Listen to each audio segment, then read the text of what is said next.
Capítulo 4. Barreras derribadas. Cuando Norman terminó el refugio temporario de 2 habitaciones en la bahía de Trotamundos, regresó a buscar a Ruby y a los niños.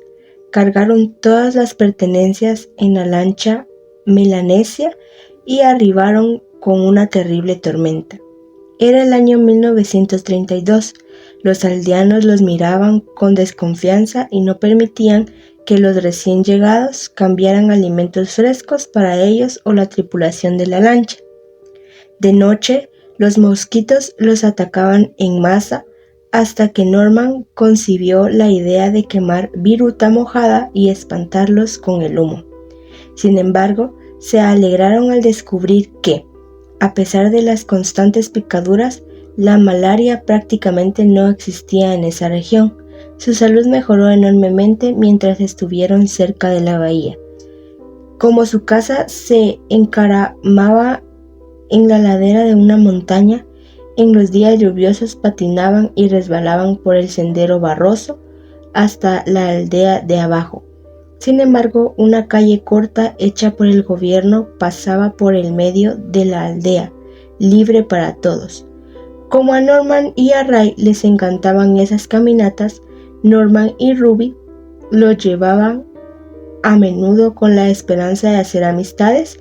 Continuamente suplicaban: «Señor, ayúdanos a superar las barreras. Todos nos consideran impostores». Una mañana, mientras Norman trabajaba en la instalación de un tanque para mejorar el suministro de agua, un hombre subió por el sendero hasta donde estaba él. Norman le preguntó en inglés: «¿Qué nombre tienes? ¿Qué quiere decir? ¿Qué te trae por aquí?» «Esposa tener muy enfermo. Más mejor esposa tener usted venir a ver». Norman llamó a Ruby. «La esposa de este hombre está enferma y quiere que tú bajes y veas qué puedes hacer para ayudarla». Al hacerle preguntas, Ruby descubrió que Lizzie, su esposa, había estado con dolores de parto por 1 o 2 días. El bebé había nacido, pero Lizzie retuvo la placenta. Por 2 o 3 días, ellos habían escuchado gritos entre los arbustos. Ahora sabían por qué. Ruby rápidamente puso agua caliente en un balde, tomó su botiquín médico y siguió a Machael hasta el lugar del parto. Quedó estupefacta al ver a Lizzie acostada en el piso frío sin ninguna manta. Semiconsciente, ella reconocía a Machael como el maestro de la escuela de la iglesia de Inglaterra de la aldea. Se preguntaba por qué había acudido a ellos cuando la aldea tenía tantos prejuicios contra ellos. Después de algunas manipulaciones, la placenta salió sin complicación. ¿Cómo conocía la costumbre nativa de que no estaba permitido que las mujeres vuelvan a la aldea después de dar a luz durante al menos 7 días y a veces 2 semanas? Ruby sugirió algo que era estrictamente tabú. Lizzie, ella morir, llevar a casa tibio, necesitar abrigo. Machael aceptó el pedido de Ruby. Ahora el bebé y la madre podrían recuperarse. Al día siguiente, Norman miró sorprendido hacia de la colina.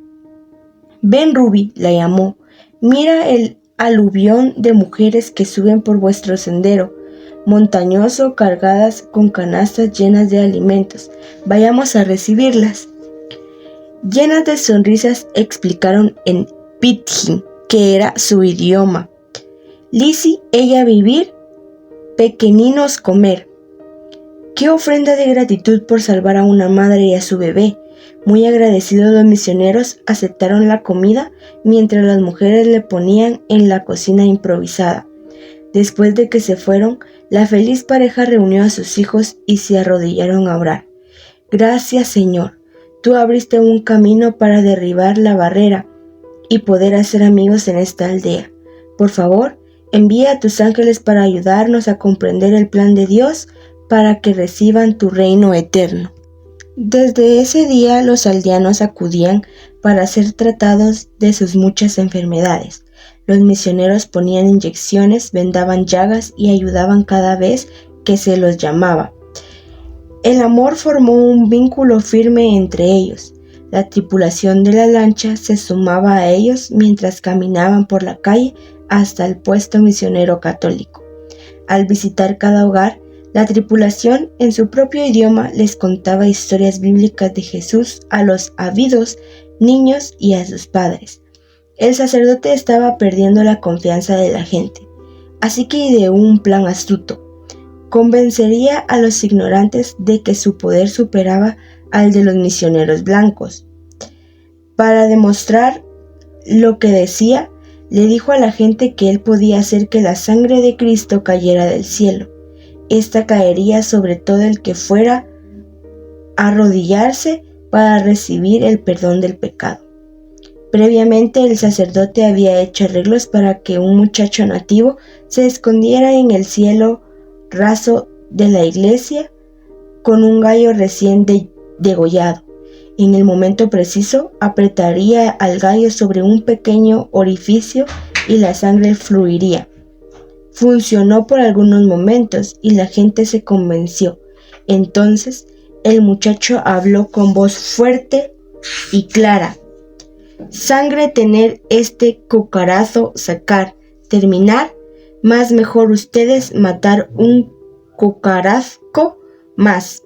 La sangre de este gallo se secó, necesito matar un gallo más. Debido a este engaño el sacerdote perdió su influencia. Dios transformó esta mentira para su gloria. Los miembros católicos acudieron a Norman para solicitar un maestro para sus hijos. Complacido, Norman alabó a Dios por el gozo de ubicar a un calificado adventista nativo en esa aldea. Todos los sábados por la mañana, la tripulación y los misioneros se reunían para la escuela sabática debajo de su casa. Un sábado, durante el canto, un hombre alto y fornido llegó a los trancos por el sendero y demandó: «Yo querer tu bombear, pequeñino tener mucho enfermo». Sin duda había visto a los misioneros usar una jeringa larga para lavar la infección de las úlceras y pensó que eso le curaría a su bebé. Norman explicó en Pidgin: «Nosotros nunca prestamos nuestras cosas médicas a nadie. Después del luto, que esa palabra significaba culto en el idioma de los aldeanos, iremos a tu aldea a ver a tu hijo enfermo». Terminado el culto, Norman y Ruby fueron con el botiquín médico hasta esta aldea de paganos donde los cerdos, los perros y la gente vivían todos juntos. Descubrieron que una niña de 18 meses no había movido los intestinos durante 3 días. Lloraba fuertemente como si le doliera. Ruby comenzó a preparar una mezcla que pronto la aliviaría, pero antes de poder dársela a la niña, la madre y toda la familia huyó despavorida al matorral y se negaban a que Ruby se les acercara. Solo una persona de la aldea permitió que Norman la ayudara con una inyección, una mujer que sufría una horrenda úlcera tropical, sangrante y sobre la que gusaneaban las moscas. Con tristeza regresaron a su casa orando. Fácilmente podríamos haber curado la constipación de la niña. Por favor, Dios, muéstranos cómo ganar la confianza de estos queridos paganos. A la mañana siguiente, Ruby se apresuró a ir a la casa de la niña enferma. Quedó horrorizada y atónita con lo que vio. El sacerdote había hecho un corte profundo de 3 centímetros alrededor de los glúteos de esta pequeñita, de un lado del ano hasta el otro. La niñita estaba semiconsciente. El padre se dirigió a Ruby para contarle por qué permitió que el sacerdote de Satanás cortara a su bebé. Fue para permitir que el diablo saliera. El sacerdote fruncía el ceño mientras observaba cómo Ruby hacía un vendaje de ungüento balsámico sobre el profundo corte, diciendo una y otra vez en pidgin: ¿cómo pudo hacer una cosa tan absurda? Miró con dureza al sacerdote, luchando por controlar su enojo. Lo denunciaré al gobierno por este hecho horrible. Este bebé seguramente morirá. A la mañana siguiente, al acercarse a la aldea, oyeron gritos de duelo.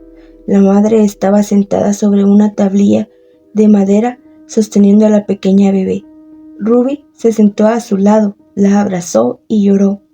Lo lamento mucho. ¿Cuántos hijos tienes? Ahogada por la pena, la pobre madre respondió: hacer 4 chicos terminar morir.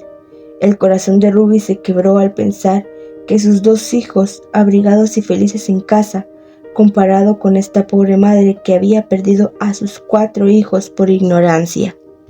¿Cómo debe apenarse Jesús cuando esta querida gente rechaza el poder sanador del Evangelio de Cristo, que les daría vida, salud, paz y gozo? Poco después de esto, Norman tuvo un severo ataque de dolor intenso que no respondía al tratamiento. Probablemente eran cálculos renales. El dolor se volvió tan fuerte que Ruby temía la posibilidad de tener que enterrarlo en este solitario puesto misionero. La tripulación y los maestros oraban por él, mientras preparaban la lancha para llevarlo al hospital más cercano. En Tulagi, en las Islas Florida, a más de 10 horas de distancia. Partieron, pero el mar agitado dificultaba el viaje, así que se refugiaron en una islita durante la noche. Cuando llegaron al puerto, a la mañana siguiente, los médicos le dijeron que el vapor Malaita partiría al día siguiente en dirección a Sydney. «Usted necesita ayuda médica profesional», le dijeron a Norman. «Necesita tomar ese barco». Con un dolor terrible, Norman accedió, y así Norman se embarcó en el vapor para Sydney y la tripulación de la lancha regresó con Ruby y los niños a la bahía del Trotamundos. Allí, leales cristianos cuidaron fielmente y protegieron a la pequeña familia hasta que Norman regresó, completamente recuperado 6 semanas después. Por ese entonces, la Junta Misionera cayó en la cuenta de que esta zona de Guadalcanal necesitaba una escuela de capacitación para futuros obreros. Norman comenzó a buscar un terreno adecuado y finalmente se dirigió al funcionario del gobierno con este pedido: «Señor, queremos construir una escuela para que la gente de esta zona encuentre un terreno muy apropiado en la bahía de Copio, que consta de más de 145 hectáreas.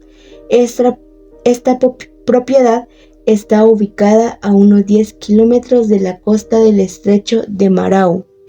Me gustaría firmar un contrato de arrendamiento por 99 años. Después de una investigación, le otorgaron el arrendamiento y Norman firmó los papeles respectivos.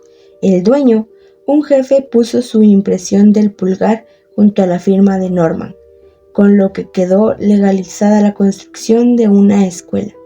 Su partida de la bahía del Trotamundos causó una gran tristeza a los aldeanos que tanto los querían.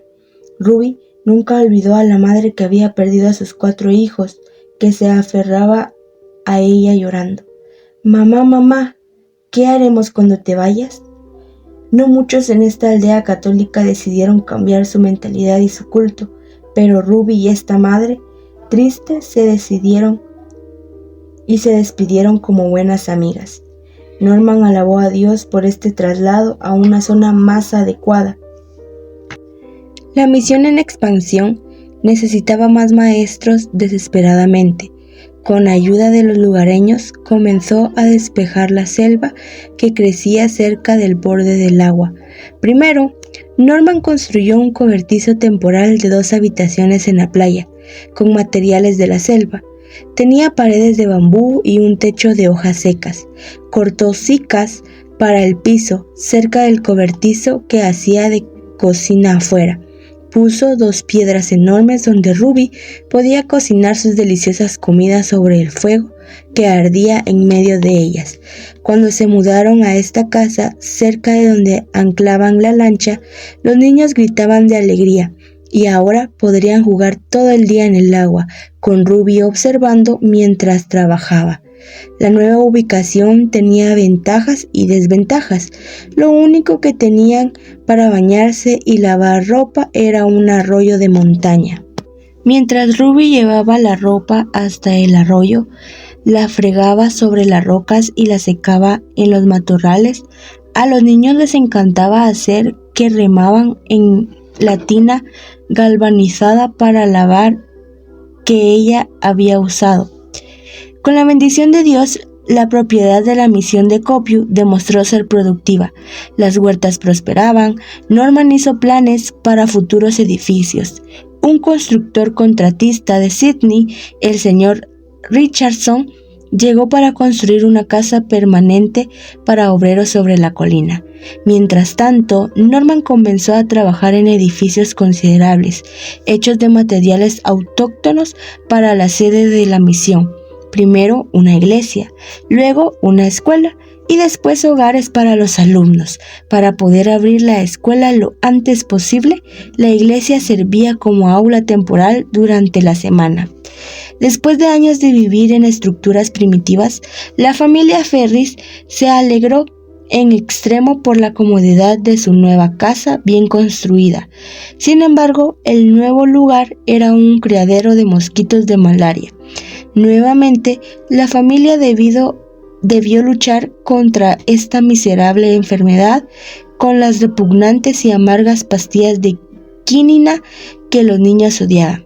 Se alegraron cuando Norman obtuvo 2 toros, Buck y Bill. A los niños les encantaba verlos arar los campos, ayudar en la construcción de caminos y transportar mercancías desde la costa hasta la misión de la colina. Se corrió la voz por las aldeas circundantes de que los enfermos podían encontrar ayuda en la misión de Copiu. Norman atendía su clínica debajo de un árbol que se convirtió en un hospital y un centro médico, y la obra médica pronto se transformó en el centro de su servicio para alcanzar a la gente. Largas filas de pobladores enfermos subían caminando o cojeando en fila india por el sendero que llevaba hasta su casa. Rodeado por las flores brillantes que Ruby había plantado, se sentaban en silencio sobre el césped a esperar su turno para recibir tratamiento y esperanza. Norman se sentaba en una caja y atendía sus necesidades durante horas. Curaba malaria, disentería, tuberculosis, lepra, úlceras y bubas, que era una grave enfermedad de úlcera tropical, dolor de muelas y abscesos. Ruby ayudaba con los casos de maternidad. En sus viajes mensuales de 10 horas a Tulagi, Norman traía correspondencia, artículos para el hogar, medicamentos y otros artículos que conseguía para el hospital. Esto proporcionaba lo necesario, no solo para sus necesidades, sino también para sus vecinos más cercanos de la misión católica y los misioneros de otras confesiones que no tenían lanchas. En agradecimiento, los hermanos católicos le dieron una vaca lechera a los Ferris. Ellos le enseñaron a ordeñar la vaca por la mañana y por la tarde, con leche fresca, gallinas ponedoras, bananas y otras frutas, además de la verdura fresca de la huerta. La familia, la tripulación de la lancha, además de los maestros y alumnos, se abastecían casi por completo. Norman, un avezado carpintero, compartía sus talentos con los lugareños. A Norman y a Ray les encantaba jugar entre las virutas de la madera, que los hombres convertían en mesas, sillas, tocadores, camas, estantes, etc. Norman fabricó todos los muebles que tenían. En 1933, la escuela de Copiu se llenó de alumnos entusiastas y profesores dedicados. Con la bendición de Dios, la misión de Copiu prosperó. llevando la luz del amor de Dios a muchas aldeas. Pero las aldeas circundantes que habían utilizado la propiedad para hacer sus huertas se negaban a renunciar a su posesión. Norman se volvió a Dios en busca de ayuda y oró: Señor, esta es tu misión. Por favor, resuelve nuestros problemas y quita nuestras dificultades con tu poder. Afortunadamente, el gobierno le había dado una copia del contrato a uno de los principales jefes. Él lo sacó para mostrarlo a los alborotadores, señalando la firma de Norman Ferris y la impresión de su propio dedo pulgar. Esto demostraba que la misión adventista del séptimo día tenía el derecho legal de continuar manteniendo la tierra. Dios siempre tiene maneras de resolver las dificultades si se lo pedimos. Con sus tantas responsabilidades, el mayor deseo del corazón de Norman era ser como Jesús, un pastor de ovejas. Constantemente pedía sabiduría, tacto y poder para saber cómo contactar con una aldea pagana para no ofender sus formas y costumbres. Primero, siempre contactaba con el jefe. Luego visitaba cada casa de paja para familiarizarse con los hombres. Trataba de conversar con las mujeres y los niños, pero a menudo el temor de un hombre blanco hacía que salieran corriendo y gritando hacia los matorrales.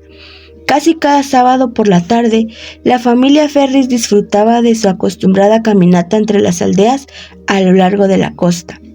A veces caminaban muchos kilómetros. Los pequeños Norma y Ray simulaban ser misioneros como papá y mamá, visitando gente. Qué importante se sentía cuando papá les dejaba llevar el maletín médico y la Biblia. Norman pasaba por cada hogar poniendo inyecciones cuando era necesario. En cada choza humilde oraba con la gente. Los niños observaban los rostros de los ancianos, los ciegos y los débiles. Veían la sonrisa de alegría cuando su papá colocaba las manos sobre cada uno en oración. Nunca antes estas personas sencillas habían visto a un pastor que los amara de corazón. Al dejar de ser extraños, se sentían aceptados y bendecidos por la visita de la familia misionera. En las diferentes clases que Norman impartía en la escuela de la misión, utilizaba cada oportunidad para armonizar la fe con la que enseñaba. Su corazón se conmovía cuando sus alumnos se unían a él en una relación de amor más íntima con Jesús.